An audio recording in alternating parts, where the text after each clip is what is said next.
Everyone, welcome back to edu for IGNOU and U S well. इस channel पर हम provide कराते हैं आपको प्रीवियस ईयर क्वेश्चन पेपर के सॉल्यूशन जो आपके एग्जाम पॉइंट ऑफ व्यू से बहुत ज्यादा इंपॉर्टेंट होते हैं। तो आज के इस वीडियो में हम देखने जा रहे हैं social formations and cultural patterns of the ancient world, जिसका सब्जेक्ट कोड होने वाला है PHIC 102। ठीक है, ये इग्नू के स्टूडेंट्स के लिए वीडियो होने वाली है। ठीक है, हम डीयू के लिए भी बनाते हैं वीडियोस और इग्नू के लिए भी। तो ये पर्टिकुलर वीडियो इग्नू के स्टूडेंट्स के लिए होती है और मैंने प्लेलिस्ट अलग अलग बना रखी है। आप जाके प्लेलिस्ट में इग्नू का अलग और डीयू का अलग आप देख सकते हो। ठीक है, और बाकी आप सब्जेक्ट का नाम और चैनल के नेम के साथ सर्च करेंगे तो ऑब्वियसली वो तो आ ही जाएगा। ठीक है, जो भी हमने करा होगा। और ऐसा कोई सब्जेक्ट रह जाता है जिन्हें हमने अपलोड नहीं किया है तो आप हमें कमेंट सेक्शन के थ्रू बता सकते हैं। हम प्रोवाइड कराएंगे आपको जल्द से जल्द। ठीक है, तो ये आज का आपका सब्जेक्ट कोड होने वाला है। तो चलिए शुरू करते हैं। तो आज का जो हमारा पहला क्वेश्चन है, और आपको मैं बता दूं, हम ऐसे क्वेश्चंस को देखते हैं जो प्रीवियस ईयर में क्वेश्चन पेपर में सबसे ज्यादा रिपीटेड थे, क्योंकि उनका इंपॉर्टेंट होने के चांसेस और भी ज्यादा बढ़ जाते हैं। ठीक है, तो फर्स्ट क्वेश्चन इज, जिसमें आपको एनालाइज करना है टेक्नोलॉजिकल एडवांसमेंट के बारे में, जो डिफरेंट डिफरेंट फेजेस में होते हैं।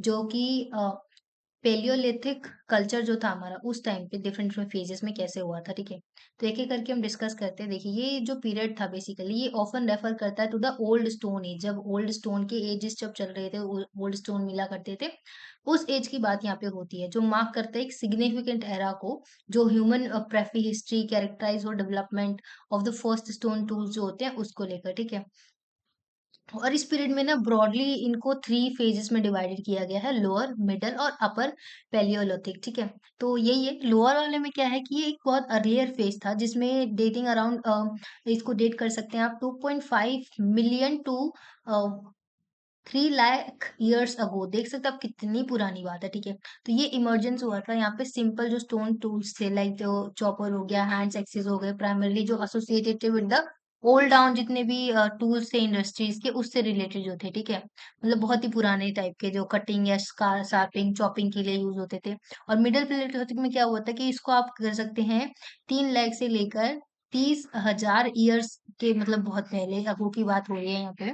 ठीक है, ये फेज जो था इसको मार्क किया गया है as a development of more sophisticated tools की तरह, सच है जैसे कि फ्लेक टूल्स हो गए, एसोसिएट हुए हैं जो कि मॉस्टेरियन कल्चर्स के साथ। नेदरलैंड्स की बात कर सकते हैं आप, जो ऑल्सो अर्ली टाइम पे होमोशेपियंस की तरह बिलीव करते थे, जो ठीक है उनको इनहेबिटेट किया था इस पीरियड टाइम में। ठीक है, जिसमें टूल्स थे, स्पेसिफिक टास्क हुआ करते थे। ठीक है, मोर रिफाइंड और सूटेड यहाँ पे चीजें होती थी। अपर पेलियोलिथिक की बात करें तो ये आप बता सकते हैं 50,000 टू 10,000 ईयर अगो की बात हो रही है यहाँ पे। ठीक है, इस फेज में क्या था, विटनेस किया गया था ऐसे इंपॉर्टेंट लीप टूल्स को, टेक्नोलॉजीज को, जो एडवांसमेंट हुए थे, ब्लेड के जितने भी टूल्स थे ना उनमें एडवांसमेंट हुआ था। तो ये कॉम्पोजाइट टूल थे, इंक्लूड हो हार्पून्स हो गया, स्पीयर्स हो गए, ये सभी बहुत ज्यादा थोड़ा सा एडवांसमेंट के साथ आए थे। ठीक है, तो नेक्स्ट क्वेश्चन पे moving to the second question, जो बहुत इंपॉर्टेंट है अपने आप में, जिसमें आपको एग्जामिन करना है the impact of agriculture agriculture on the social structure of early farming communities. तो देखिए, इसके कई तरीके के एग्रीकल्चर के एडवांसमेंट हुए थे, इम्पैक्ट पड़ा था।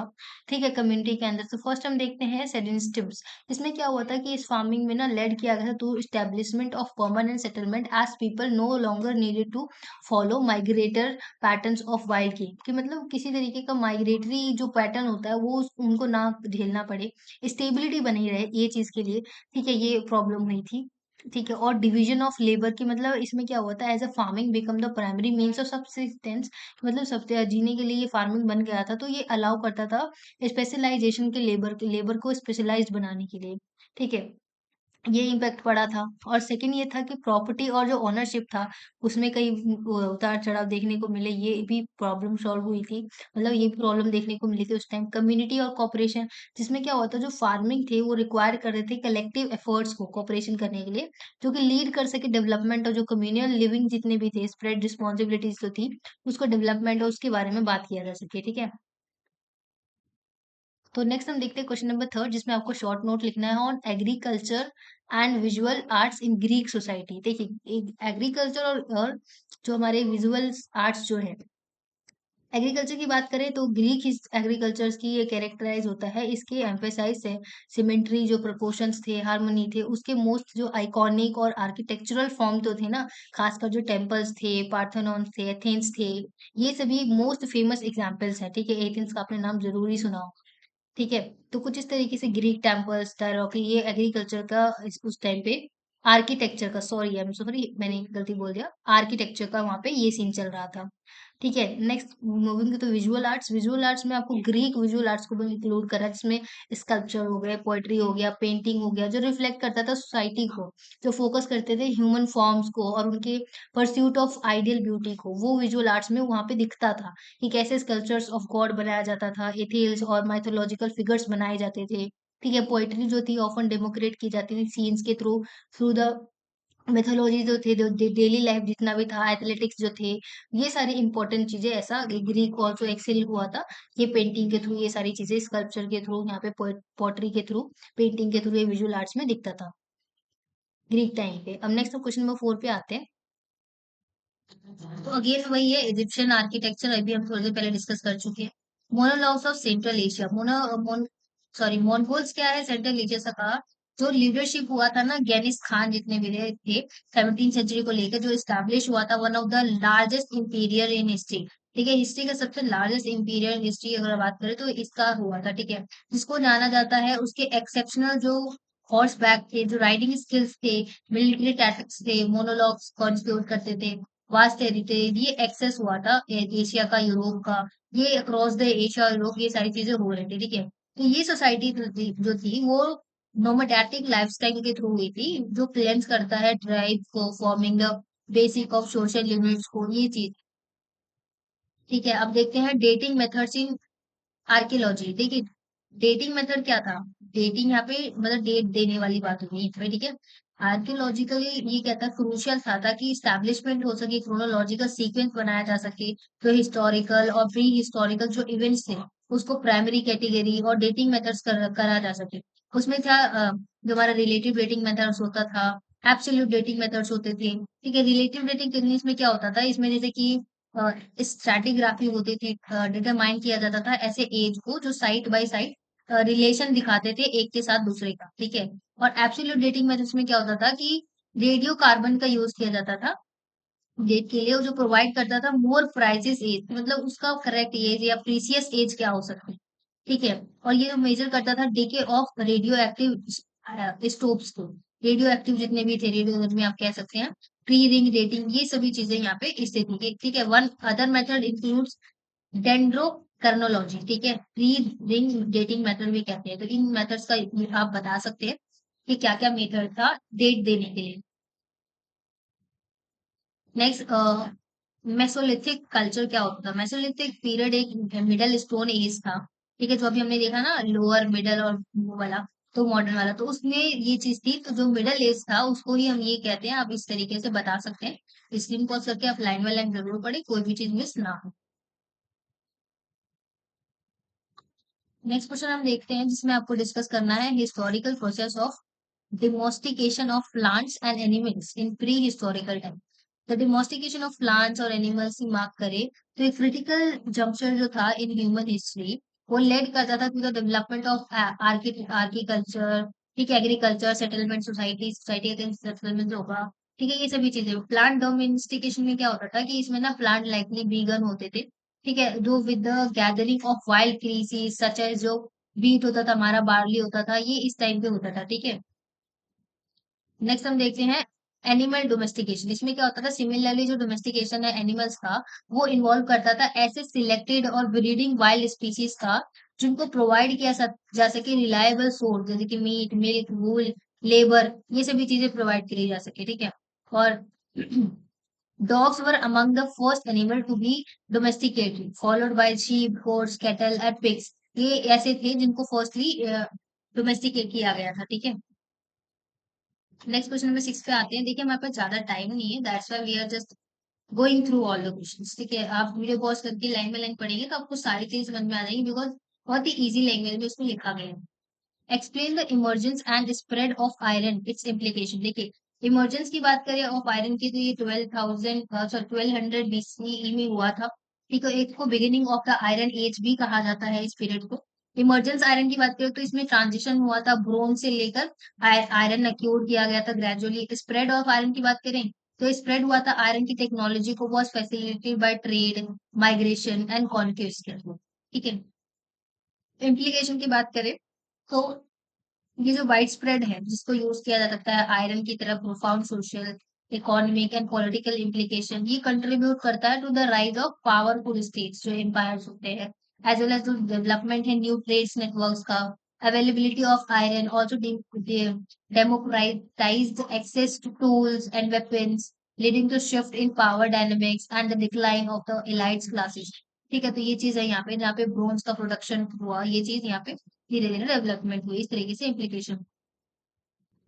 तो अगेन नेक्स्ट क्वेश्चन में आपसे यही पूछा गया है कि पेलियोलिथिक कल्चर के बारे में बताना है, जो हम ऑलरेडी डिस्कस कर चुके हैं फर्स्ट क्वेश्चन में। तो आप बस वीडियो पॉज करके देख लेना कि किस तरीके से अर्ली ह्यूमन डेवलपमेंट हुआ था, कल्चरल इवोल्यूशन किस तरीके से आया मिडिल प्लेटोनिक से लेकर आगे चलकर। ठीक है, सोशल स्ट्रक्चर किस तरीके से, टिपिकली जो स्मॉल होते थे, नोमैडिक बैंड्स होते थे, हंटर गैदर्स होते थे, ये सभी चीज। ठीक है, नेक्स्ट क्वेश्चन नंबर 8 पे आते हैं जिसमें आपको एग्जामिन करना है impact of agriculture on the social structure of the early farming communities. वही है जो हमने देखा अभी, आई होप ये हम पहले डिस्कस कर चुके हैं, तो ये आपको दोबारा देखने की जरूरत है नहीं। नेक्स्ट क्वेश्चन देखते हैं, question number 9, discuss the nature of kingship and state in the Egyptian civilization. देखिए इसमें क्या होता था कि डिवाइन किंगशिप होती थी, ठीक है, जिसकी वजह से seen as the early embodiment of the god heart is later associated with the sun god R A. तो मतलब ये चीज यहाँ पे हो रही थी, ऐसे इस तरीके से शेप किया गया था। सेंट्रलाइज स्टेट होता था इसमें, इजिप्शियन जो स्टेट होते थे वो हाईली सेंट्रलाइज थे with the pharaoh and its apex जो होता था। ठीक है, स्टेट्स ऑफ द, ये जो सेंट्रलाइज था nature of the state allowed the Purapa to control were vast resources include labor हो गया which was used to build momentum structures such as temple and pyramids। ये सभी चीजें यहाँ पे हो रही थी। ठीक है, और ब्यूरोक्रेसी की बात करें तो इसमें to manage the states vast resources and ensure the smooth functioning of society, जो इजिप्शियन डेवलपमेंट था उसमें सोफिस्टिकेट किया गया था ब्यूरोक्रेसी को। ठीक है, ताकि सारी चीजों को स्मूथली फंक्शन किया जाता, कि सोसाइटी को मैनेज किया जा सके।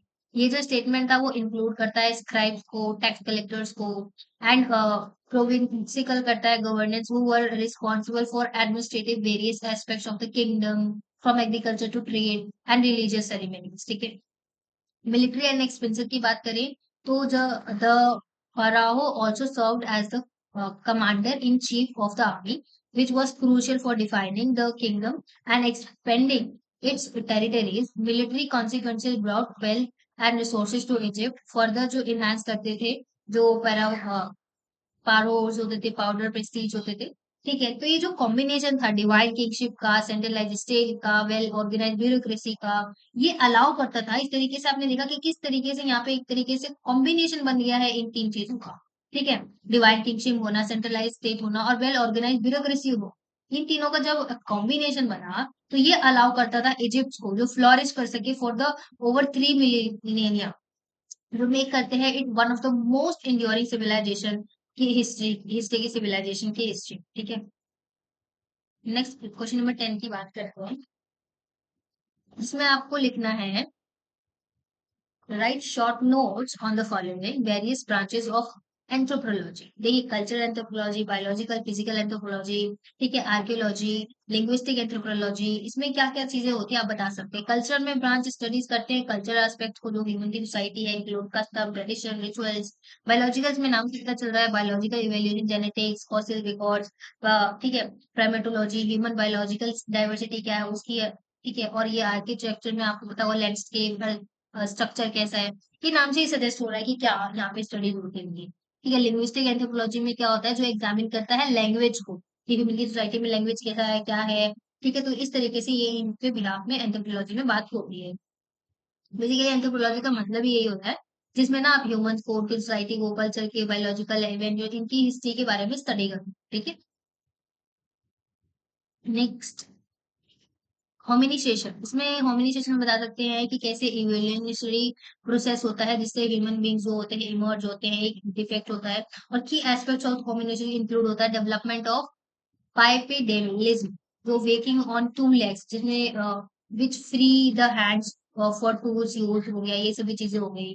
ठीक है, डोमेस्टिकेशन ऑफ एनिमल्स की बात करें तो ये animals began around 10,000 years ago during the Neolithic period जो हमारा होता है उस टाइम के इस समय में डोमेस्टिकेशन एनिमल का क्या से हुआ था आपको मैंने बताया ना कि किस तरीके से पहले डॉग शेप्स गॉड्स इनको पिग्स को फिर बनाया गया तो ये इस तरीके से वही है ऑनरशिप डोमेस्टिकेशन घर में रखना जाता है और ये चीजें हुई थी क्योंकि वो उनसे मिल्क मिल जाता था वूल मिल जाता था लेदर मिल जाता था ये सारी चीजें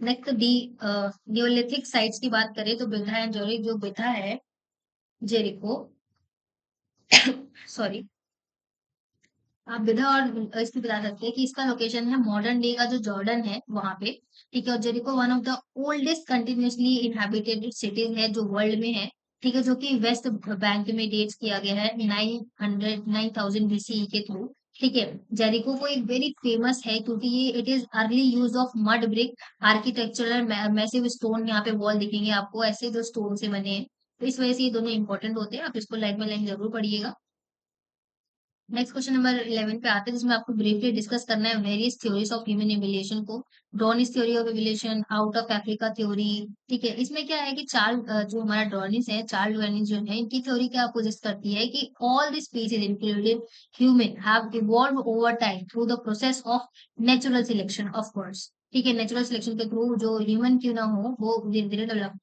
आउट ऑफ अफ्रीका थ्योरी की बात करें तो ये जो थ्योरी है वो सजेस्ट करती है कि मॉडर्न ह्यूमन जो है वो ओरिजिनेटेड हुई थी अफ्रीका अराउंड अराउंड जो 2 लाख ईयर्स अगो ये हुआ था ठीक है तो माइग्रेट हुए थे फिर आगे चलकर रिप्लेसमेंट हुआ पॉपुलेशन का मल्टी रीजनल थ्योरी हो गया इसमें कॉन्टेक्टरी आउट ऑफ अफ्रीका थ्योरी था मल्टी रीजनल थ्योरी जो था प्रोसेस मॉडर्न ह्यूमन सिविलाइजेशन ठीक है पंक्चुएटेड इक्विलिब्रियम इसमें क्या होता था कि जो हमारा लेनोक्रोलॉजिस्ट जितने भी थे नाइल्स के वो एल्ड्रिच थे एंड स्टीफन जे गॉल्ड हो गए इनकी थ्योरी जो थी वो सजेस्ट करती थी कि कैसे जो स्पीसीज थे वो रिमेन रिलेटिवली स्टेबल है फॉर लॉन्गर पीरियड्स ठीक है ये जो थ्योरी है supported by fossil records genetics and जो अदर साइंटिफिक एविडेंस है जो प्रोवाइड करता है comprehensive understanding of the complex process of human evaluation ठीक है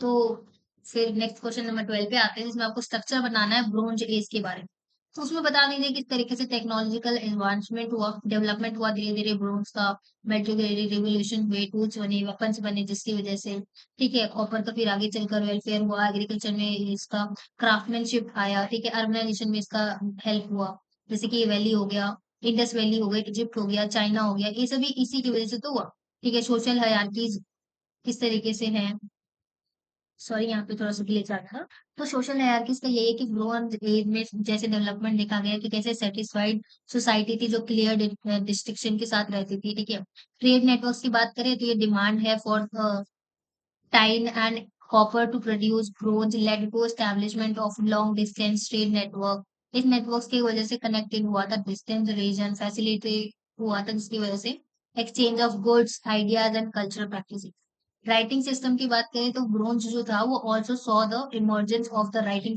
सिस्टम्स सच एज यूनिफोरिया ठीक है मेसोपोटामिया एंड हायरोलॉजिकल इन इजिप्ट ये सभी चीजें यहाँ पे हुई नेक्स्ट क्वेश्चन नंबर 13 में आपको मेंशन करना है some of the early agriculture sites जो वेस्ट एशिया के में हुए थे तो वही है अभी हमने देखा था ना जेरिको उसके बारे में बता सकते हो टर्की हो गया ठीक है इनके बारे में बता सकते हो इसके लिए पॉज करके आप पढ़ लेना इराक जिसको हम वर्तमान में बोलते हैं जर्मन ठीक है similarly agriculture activities crop cultivation animal domestication किस तरीके से हुआ हमने देखा ठीक है सेडेंटरी